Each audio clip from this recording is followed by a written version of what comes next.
त्रिशा उस दिन मस्ती में आकर फिजिकल तो हो जाती है, लेकिन अब जब वो डॉक्टर के पास अपना चेकअप करवाने के लिए आती है, डॉक्टर चेकअप करती है और पता चलता है कि त्रिशा प्रेग्नेंट है। ये सुनकर त्रिशा सदमे में आ जाती है और घर जाकर बहुत रोती है। इसके बाद त्रिशा एक बर्थडे पार्टी में जाती है, लेकिन वहाँ जाकर भी चुपचाप बैठी रहती है और किसी से बात नहीं करती। पार्टी से निकलते ही वो गाड़ी में बैठकर फैसला करती है कि वह इस बच्चे को जन्म देगी। अगले दिन वह सुबह उठकर जॉगिंग के लिए जाती है, लेकिन अचानक उसे याद आता है कि वह प्रेग्नेंट है। ये सोचकर वह जॉगिंग छोड़कर वापस अपने पापा के पास आती है और उसके पापा उसे देखते हुए पूछते हैं, क्या हुआ बेटा, आज इतनी जल्दी जॉगिंग से क्यों लौट आई? त्रिशा कहती है, पापा मुझे आपसे एक जरूरी बात करनी है। उसके पापा जवाब देते हैं, हाँ बेटा बोलो। तब त्रिशा कहती है, पापा मैं प्रेग्नेंट हूँ। ये सुनकर उसके पापा घबरा जाते हैं और कहते हैं, तुम मुझसे मजाक कर रही हो ना? लेकिन त्रिशा कहती है, नहीं पापा ये सच है।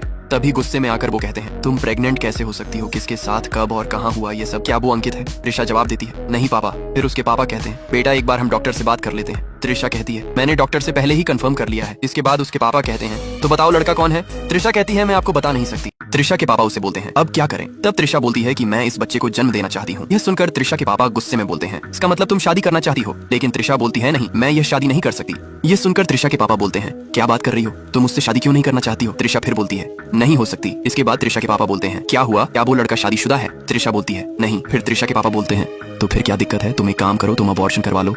लेकिन त्रिशा इसमें भी राजी नहीं होती है। इसके बाद त्रिशा के पापा उस पर भड़क जाते हैं और गुस्से में चले जाते हैं। रात को त्रिशा अपने पापा को गार्डन में उदास बैठे देखकर पास जाती है और कहती है, आप मुझसे नाराज हैं? पापा बोलते हैं, हाँ। इसके बाद त्रिशा अपने पापा से बोलती है, क्या मैं इस बच्चे के पापा को बता दूं? ये सुनकर त्रिशा के पापा बोलते हैं, क्या उसे पता नहीं है? त्रिशा बोलती है, नहीं। फिर पापा पूछते हैं, क्या तुम उसे अपनाना चाहती हो? त्रिशा जवाब देती है, नहीं। इसके बाद त्रिशा के पापा बोलते हैं कि अगर ये लड़का ये सुनकर खुश हो जाए तो तुम्हारा क्या रिएक्शन होगा? त्रिशा बोलती है, पता नहीं। फिर वो कहती है, क्या मैं उसे बता दूं? उसके पापा बोलते हैं, हाँ बता दो। इसके बाद वो अपनी दोस्त को कॉल करती है और कहती है, जो उस दिन बर्थडे पार्टी में जो शराब वाला आया था उसका नंबर जल्दी से भेज। लेकिन उसकी दोस्त इसे गंभीरता से नहीं लेती और फोन काट देती। अब वापस त्रिशा अपने दोस्त को कॉल करती है और कहती है, मैं प्रेग्नेंट हूँ। ये सुनकर उसकी दोस्त को झटका लगता है और वह अपने दोस्त को कॉल करके उस दारू वाले का नंबर देने के लिए कहती है। लेकिन उसका दोस्त कहता है, ये दारू बारू पीना छोड़ दो, नहीं तो तुम्हारा भी मेरी तरह लीवर खराब हो जाएगा और मैं अभी भी अस्पताल में हूँ। ये सुनते ही त्रिशा गुस्सा हो जाती है और वो अपनी दोस्त से कहती है कि उसे नंबर देने के लिए बोले। इसके बाद वो आदमी कहता है, मैंने सारे दारू बालों के नंबर डिलीट कर दिए हैं। फिर वो दोनों उस जगह जाते हैं जहां उन्होंने पार्टी की थी। वहां वो एंट्री रजिस्टर देखते हैं जहां पर सारे लोगों का नाम लिखा होता है, मगर उस दारू वाले ने अपने सिग्नेचर की जगह लंबी लाइन खींच दी होती है। अब त्रिशा घर चली जाती है और घर जाकर एक एक करके सभी दारू वालों को कॉल करके अपने घर पर दारू मंगवाती है। वो ये सब इसलिए कर रही थी ताकि उसे वह लड़का मिल जाए। त्रिशा के पापा उसे दारू इकट्ठा करते हुए देख लेते हैं और पूछते हैं, क्या तुम डिप्रेशन में हो? त्रिशा जवाब देती है, नहीं पापा, मैं किसी और वजह से ये सब मंगवा रही हूँ। इसके बाद उसे एक और दारू वाले का कॉल आता है। जब घर से बाहर निकलती है तो देखती है कि वो वही लड़का है जिसे वो ढूंढ रही थी।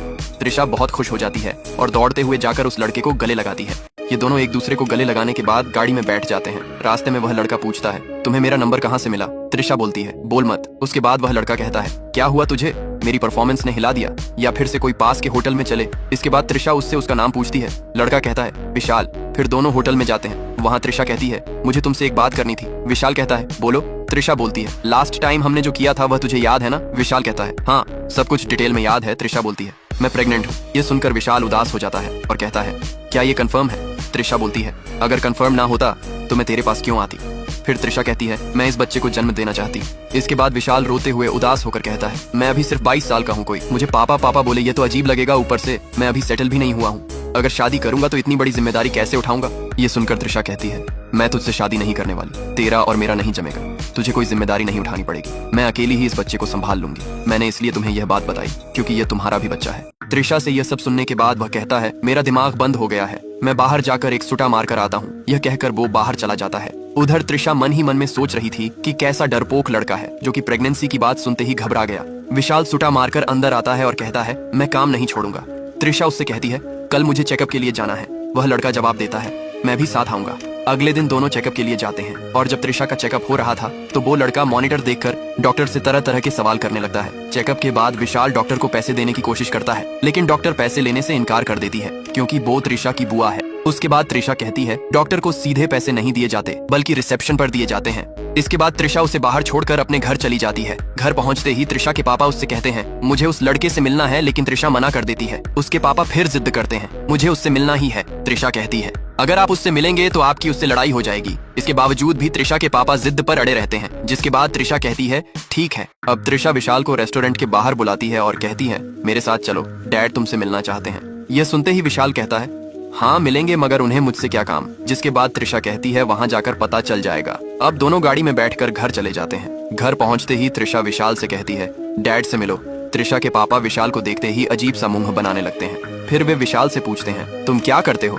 विशाल जवाब देता है मैं दारू बेचता हूँ। यह सुनकर त्रिशा के पापा हैरान हो जाते हैं। यह सुनते ही त्रिशा के पापा त्रिशा से कहते हैं समझ गया, इसीलिए तुमने बेडरूम में इतनी शराब जमा की है। फिर वह कहते हैं क्या तुम्हारे मम्मी पापा जानते हैं कि तुम यह सब करते हो। विशाल जवाब देता है मेरे मम्मी पापा नहीं है। यह सुनते ही त्रिशा के पापा की आंखों में आंसू आ जाते हैं। त्रिशा पूछती है कोई तुम्हारा ख्याल नहीं रखता। विशाल जवाब देता है हाँ रखते तो हैं, लेकिन मैं किसी पर बोझ नहीं बनना चाहता, इसीलिए मैं दारू बेचकर अपना गुजारा कर लेता हूँ। इसके बाद विशाल कहता है अब मैं चलता हूँ अंकल। त्रिशा उसे छोड़ने के लिए कहती है, लेकिन विशाल त्रिशा को आराम करने के लिए कहता है। अब शाम को खाना खाते वक्त त्रिशा के पापा बोलते हैं बेटा मैं सोच समझकर तुझसे एक बात कर रहा हूँ। त्रिशा कहती है हाँ पापा बोलिए। उसके पापा कहते हैं ये लड़का अच्छा है, हालात ने उसे बिगाड़ा है, उससे शादी कर ले। ये सुनकर त्रिशा कहती है मेरा और उसका कोई मेल नहीं है और वो अभी तक सेटल भी नहीं हुआ है, जहाँ तक कि वो चोरी की बाइक पर घूमता है। ये सुनते ही त्रिशा के पापा चौंक जाते हैं। वह कहते हैं क्या वह चोरी भी करता है। त्रिशा कहती है हाँ वो चोरी की बाइक पर दारू डिलीवर करता है। ये सुनते ही उसके पापा गुस्से में आ जाते हैं और कहते हैं अगर मैं उसे बना बनाया बिजनेस दे दूं तो क्या ये समस्या हल हो जाएगी। त्रिशा कहती है वो कभी ऐसा बिजनेस नहीं करेगा। इसके बाद त्रिशा के पापा कहते हैं ये सब मुझ पर छोड़ दो। फिर त्रिशा के पापा विशाल का नंबर देने को कहते हैं, लेकिन त्रिशा नंबर नहीं देती और उठकर चली जाती है। अगले ही दिन त्रिशा के पापा विशाल का पता लगा लेते हैं और वहां जाकर देखते हैं कि विशाल का पूरा कमरा इधर उधर बिखरा हुआ है और उसके कमरे से सिगरेट का धुआं ऐसे बाहर आ रहा था जैसे 100 लोग अंदर बैठकर सिगरेट पी रहे हों। अब विशाल पूछता है आपको मेरा पता कैसे मिला। वह कहते हैं अहमदाबाद से केदारनाथ के यात्रियों का पता ढूंढा तो तुम्हारा पता मिल गया। तभी उसका दोस्त आता है और आते ही कहता है 35 बोतलों का ऑर्डर मिला है। विशाल कहता है ठीक है बाद में देख लेंगे। ये सुनकर त्रिशा के पापा जाने लगते हैं। तब विशाल कहता है पानी तो पीकर जाइए, लेकिन त्रिशा के पापा बहाना मारकर फ्लैट से बाहर निकल जाते हैं। तभी उन्हें त्रिशा का कॉल आता है और कहती है आप विशाल के घर गए थे। तभी त्रिशा कहती है विशाल के घर जाने से कुछ नहीं होने वाला और फोन काट देती है। इसके बाद त्रिशा के पापा सफाई करने वालों को कॉल करते हैं और विशाल के फ्लैट का पता देते हैं और सफाई करने वालों को लेकर विशाल के फ्लैट के अंदर आ जाते हैं। अब त्रिशा के पापा विशाल को बाहर जाने के लिए कहते हैं, मगर विशाल कहता है मेरा एक काम है। तभी त्रिशा के पापा कहते हैं दारू डिलीवरी करनी है ना, आज तुम्हारा दोस्त कर लेगा। विशाल को बाहर ले जाकर त्रिशा के पापा उसे नए नए बिजनेस के आइडिया देते हैं, लेकिन विशाल को कोई भी बिजनेस पसंद नहीं आता। तभी यह सब होते हुए त्रिशा देख लेती है और विशाल दौड़ते हुए त्रिशा से कहता है मुझे बिजनेस नहीं करना है, अंकल को समझाओ ना। और त्रिशा कहती है रुको मैं पापा से बात करती हूँ। अब त्रिशा अपने पापा से कहती है क्या जरूरत थी उसे ये सब बिजनेस दिखाने की, लेकिन उसके पापा कहते हैं मैं उसे सेटल करना चाहता हूँ। ये सुनते ही विशाल बोलता है अंकल मैं सेटल हूँ। इसके बाद त्रिशा कहती है कि आप यह सब क्यों कर रहे हो। तभी उसके पापा जवाब देते हैं तुम दोनों को एक साथ देखने के लिए। ये सुनते ही विशाल बोलता है इसका मतलब आप चाहते हो कि हम दोनों लिविंग में रहे। ये सुनते ही त्रिशा हंसने लग जाती है। इसके बाद त्रिशा के पापा बोलते हैं अगर तुम कल को बच्चा पैदा करोगे और वो बच्चा बड़ा होकर कल को स्कूल जाएगा तो उससे कोई पूछे कि तुम्हारा पापा क्या करता है तो वह क्या कहेगा कि मेरा पापा दारू बेचता है। ये सुनने के बाद विशाल कहता है मैं अपने बच्चे के लिए कुछ भी करने के लिए तैयार हूँ, लेकिन मैं अपना धंधा नहीं छोड़ूंगा।